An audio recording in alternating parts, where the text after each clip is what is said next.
Pour ne rien louper et s'abonner, c'est simple, il suffit de cliquer, comme dans la petite animation. Ça m'énerve ça, tous ces cons là qui te demandent de t'abonner. Est-ce que je te demande de t'abonner, moi?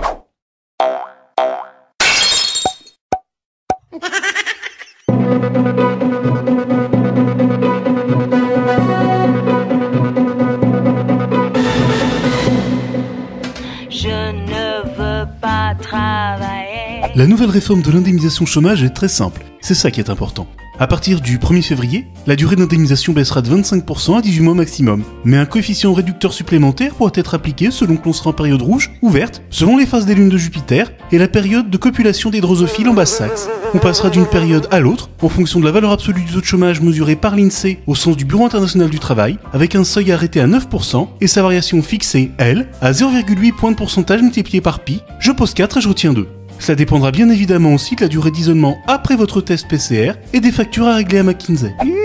Excusez-moi, mais là ce n'est pas clair du tout. On ne comprend rien. Rassurez-vous, moi non plus. Bravo Olivier, on a trouvé la solution ultime contre le chômage. Le nouveau mode d'indemnisation est tellement imbitable que personne ne va prendre le risque de tester comment il fonctionne. Merci votre suffisance, mais c'est un texte qui date de l'époque de Castex. Attention, des pickpockets sont susceptibles de vous faire les poches en cas de chômage. Non mais Jean, tu fais quoi là? On te demande de faire semblant d'expliquer avec des éléments de langage, pas de dire la vérité. Oups, excusez-moi, monsieur le président, j'étais déjà à fond dans mon nouveau rôle. Alors c'est très simple. Même papy et mamie qui doivent retravailler car leur retraite ne suffit plus vont comprendre. Oh, cha. Mais autant c'était de travailler plus pour gagner plus, hein. Je les avais mis au boulot, moi, ces feignasses de français. Bah d'ailleurs, je montrais l'exemple, hein. Je bossais pour deux. Je cotisais à la fois au nom de Nicolas Sarkozy et à celui de Paul Bismuth. Et puis aujourd'hui, on fait plus le même métier toute sa vie. Moi, je dois cumuler les petits boulots pour m'en sortir. Le conseil d'administration des hôtels Accor, écrire des livres, faire des conférences à 100 000, faire chier les républicains. Comme ma femme qui était très courageuse de cumuler plusieurs emplois fictifs de manière concomitante pour s'en sortir. J'aime sa femme. Écoutez, dans notre camp au Front National. Rassemblement national, papa. Rassemblement national. Et nous pensons que le travail rend libre, n'est-ce pas? Retourne en EHPAD. Il va me niquer ma dédiabolisation, celui-ci. Saleté. Et moi j'ai trouvé le meilleur système d'indemnisation chômage. Je suis député pendant 5 ans entre chaque présidentielle. Je vais te faire bosser, moi, la marine. Non, mais on a aussi droit à la paresse. Quand on a la flemme qui nous prenions et le poil dans la main qui poussions. Eh, mais tout à fait. J'ai bien rien branlé pendant 5 ans.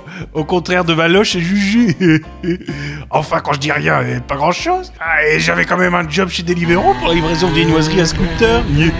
Aujourd'hui, on ne peut pas rester sans travailler. Il faut postuler partout et même à des emplois moins qualifiés. Maire de Barcelone, député La République En Marche, cireur de chaussures à l'Élysée. Stop!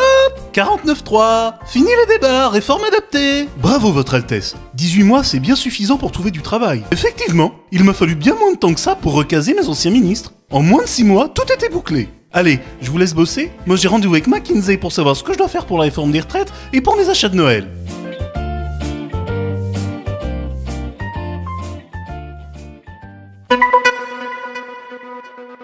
En 5 ans avec Macron, tout a augmenté, même l'extrême droite.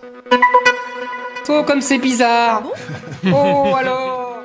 Vladimir Poutine défoncé, compatriote accusé d'homophobie. Et qui a écrit Boris Goudounov et Eugène Oniguine?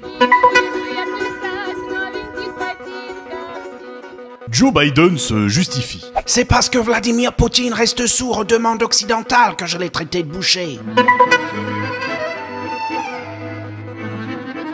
Ces dernières semaines, Nicolas Sarkozy est comme Carla Bruni. On ne l'entend pas. Scandale au Brésil où l'armée a acheté 35 000 doses de Viagra et 60 prothèses péniennes. Il y a même un risque de putsch avec ceux qui voudraient faire bande à part. Les militants LR ont toujours été très lucides. On n'a pas attendu le résultat de Pécresse à la présidentielle pour savoir qu'elle n'avait pas de dons. La situation financière de ma campagne est désormais critique. L'Union européenne a décidé d'un embargo sur le charbon russe. Encore une mesure mineure. Nabila a entendu qu'aujourd'hui c'était l'anniversaire de Lady Gaga. Elle s'est donc fendue des messages de félicitations à Lino Renaud. Pour la sincérité en politique, c'est comme pour le marathon, on peut toujours courir. Tu m'entends, pauvre imbécile? Augmentation de la farine, hausse des taux, le blé coûte de plus en plus cher. Eh bien, c'est 100 000 francs, c'est une très très belle somme, Rachid. C'est nul. Oh, finir Madame Déficit pour une Versaillaise. Avec Pécresse, l'histoire se répète. Emmanuel Macron a dit, Manu a dit, la meilleure façon de se payer un costard, c'est de travailler. La meilleure façon de se payer un costard, c'est de travailler. C'est inexact. Suffit de demander à Fillon les coordonnées de Robert Bourgi.